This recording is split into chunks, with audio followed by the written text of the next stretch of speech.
सिद्धार्थ के दिमाग में जब फिर से राज्य रक्षक शब्द गूंजा तो वो गुल्लू को ढूंढने लगा था, क्योंकि उसके दिमाग में ये शब्द आने के अलावा उसने गुल्लू के मुंह से ये शब्द सुना था। सिद्धार्थ गुल्लू को ढूंढते ढूंढते हवेली के पीछे आ गया था, जहां पर पूरी तरह से सन्नाटा फैला हुआ था और सारे लोग हॉल के अंदर चल रही पार्टी में व्यस्त थे।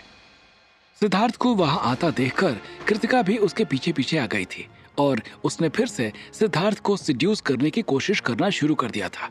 जिस वक्त कृतिका हवेली के पीछे वाले हिस्से में सिद्धार्थ को सिड्यूस करने का प्रयास कर रही थी, ठीक उसी वक्त सुकृति सिद्धार्थ को ढूंढ रही थी और छोटे लाल ने उसे बता दिया था कि सिद्धार्थ हवेली के पीछे गया है। सिद्धार्थ का पता लगने के बाद सुकृति भी उसी तरफ चल पड़ी थी, जहां पर सिद्धार्थ और कृतिका आपस में उलझे हुए थे।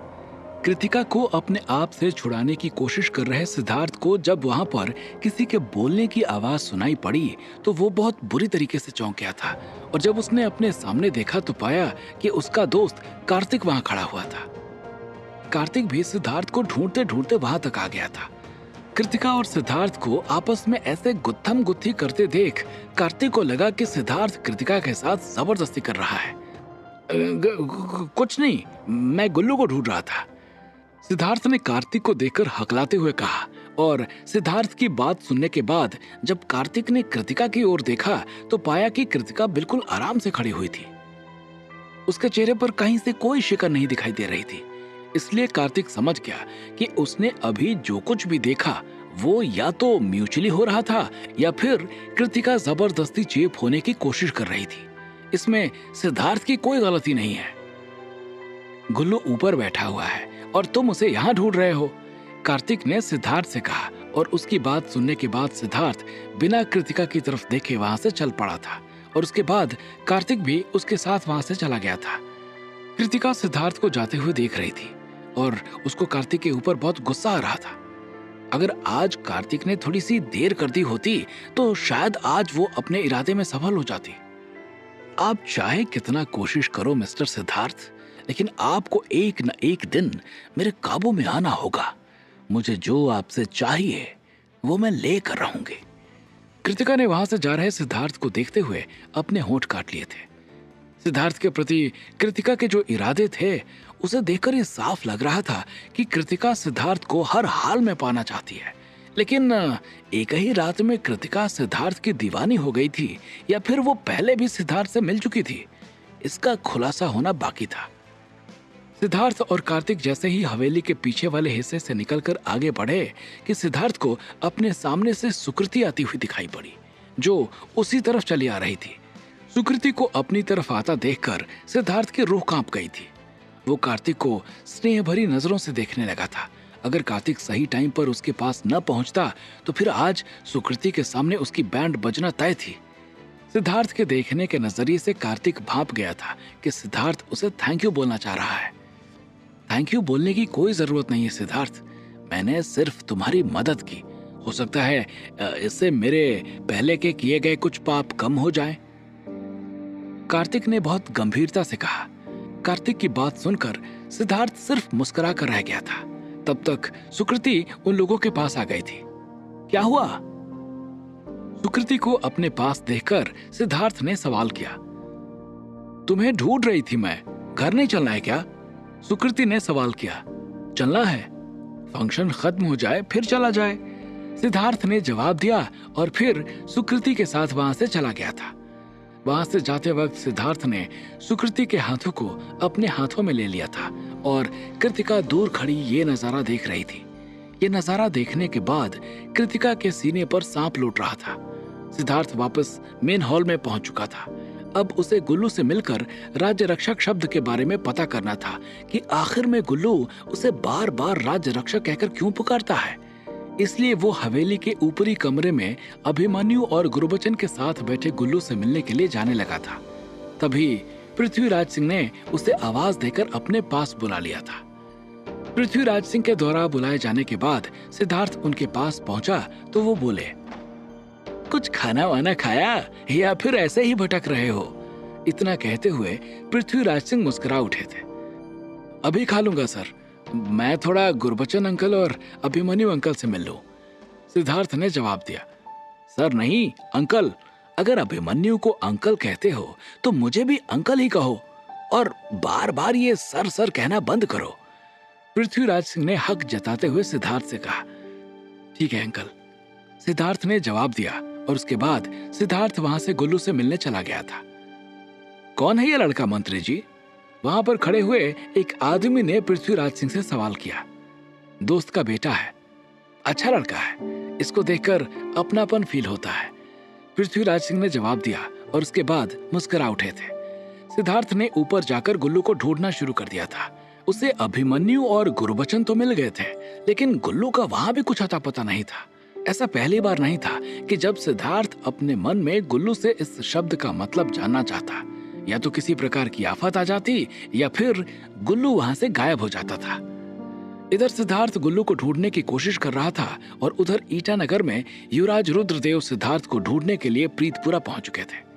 उन्होंने गोली का भेष धारण किया हुआ था। युवराज रुद्रदेव ने यहां तक आने के लिए अपने विमान का उपयोग किया था। जब युवराज रुद्रदेव प्रीतपुरा गांव पहुंचे तब तक कुछ अंधेरा हो चुका था। जैसे ही वो गांव के अंदर प्रवेश करने जा रहे थे, वहां खड़े पुलिसकर्मी ने उन्हें रोकते हुए कहा, कहां जा रहे हो? उसकी आवाज सुनकर युवराज रुद्रदेव ठिठक गए थे। चूंकि प्रीतपुरा गांव में 2 हत्याएं हुई थी और उसके बाद गांव के मुखिया हरमन सिंह, अधूता ने जिसका रूप लिया था, वो भी गायब थे। इसलिए गांव पर पुलिस वालों ने पहरा डाल रखा था और हर आने जाने वालों से पूछताछ कर रहे थे। जी मुझे अपने दोस्त से मिलना है, युवराज रुद्रदेव ने जवाब दिया। क्या नाम है तुम्हारे दोस्त का? पुलिस वाले ने सवाल किया। सिद्धार्थ। जैसे ही युवराज रुद्रदेव ने सिद्धार्थ का नाम लिया, उन पुलिस वालों में से एक ने युवराज रुद्रदेव के ऊपर अपनी पिस्तौल तान दी थी। अपनी ओर पिस्तौल तनी हुई देखकर युवराज रुद्रदेव एकदम से घबरा गए थे और उन्होंने जल्दी से अपने दोनों हाथ ऊपर कर लिए थे। क्या हुआ सर? युवराज रुद्रदेव ने पुलिस वाले से सवाल किया। थाने चल, फिर बताता हूं, पुलिस वाले ने जवाब दिया और आगे बढ़कर युवराज रुद्रदेव के हाथों में हथकड़ी लगा दी थी। इंद्रनगर के राज सिंहासन के असली वारिस युवराज रुद्रदेव के पास इतनी ताकत थी कि वो उन पुलिस वालों के हाथों में पहनाई हुई हथकड़ी को बहुत आराम से तोड़ सकते थे और वहां से भाग सकते थे। लेकिन चूंकि उन्हें राज्य रक्षक सिद्धार्थ का नाम लेने की वजह से पकड़ लिया गया था, इसलिए युवराज रुद्रदेव इसके पीछे का कारण जानना चाहते थे कि आखिर में राज्य रक्षक के जीवन में चल क्या रहा है। इससे उन्हें राज्य रक्षक सिद्धार्थ को ढूंढने में आसानी हो सकती थी। उन्होंने अपने पकड़े जाने का कोई विरोध नहीं किया और चुपचाप वहां से चले गए थे। इधर युवराज रुद्रदेव को पुलिस पकड़ कर ले जा रही थी और उधर इंद्रनगर राज्य में उसी अंधेरे कोने में श्रीमंत एक कुंड के सामने बैठा हुआ था और उसके सामने कुंड भभक कर जल रहा था। अपने सामने जलते हुए कुंड को देखकर श्रीमंत की आंखों में एक अजीब सी ऊर्जा दिखाई दे रही थी।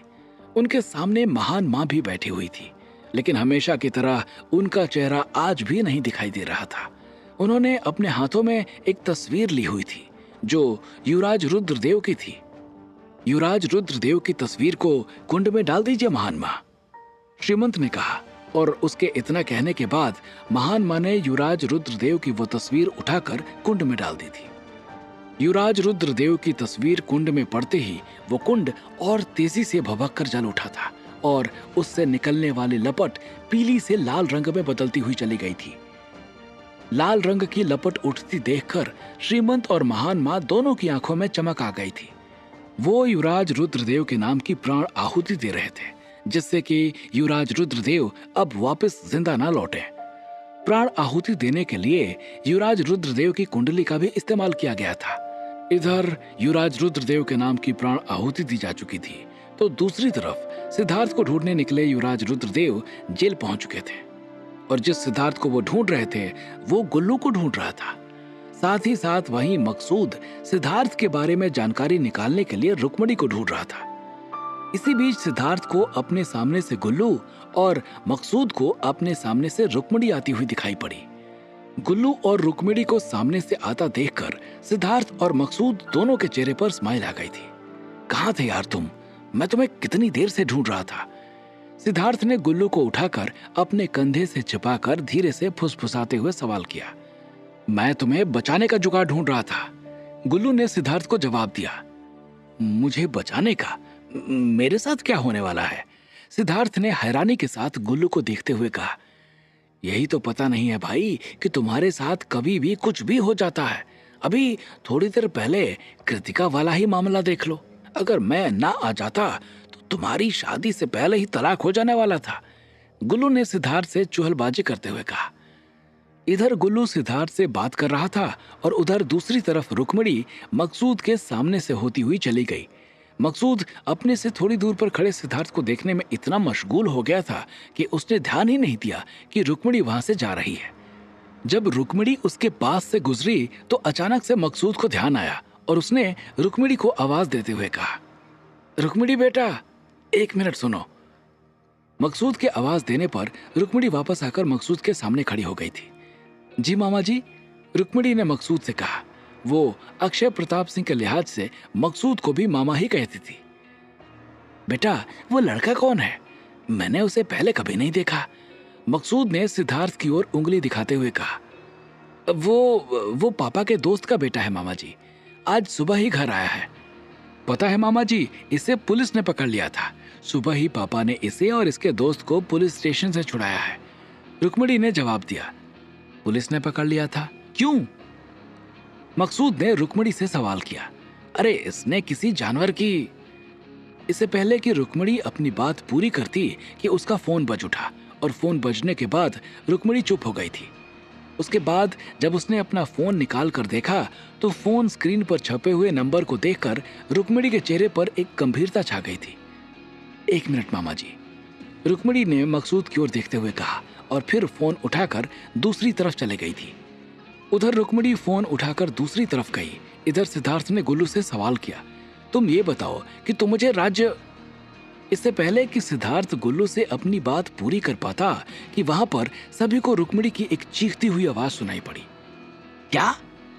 रुक्मिणी की आवाज इतनी ज्यादा तेज थी कि पूरा हॉल उसकी आवाज से गूंज गया था और सारे लोग एक साथ रुक्मिणी की ही तरफ देखने लगे थे। पृथ्वीराज सिंह को ऐसा लगा कि उनकी बेटी के ऊपर कोई आफत आ गई है, इसलिए वो भागते हुए अपनी बेटी की तरफ चल पड़े थे। आखिर किसने किया था रुक्मिणी के नंबर पर फोन और क्या खबर पहुंची है रुक्मिणी के पास? क्या यहां से लगा पाएगा सिद्धार्थ अपने राज्य रक्षक होने का पता? और क्या युवराज रुद्रदेव सफल हो पाएंगे सिद्धार्थ के बारे में पता लगाने में?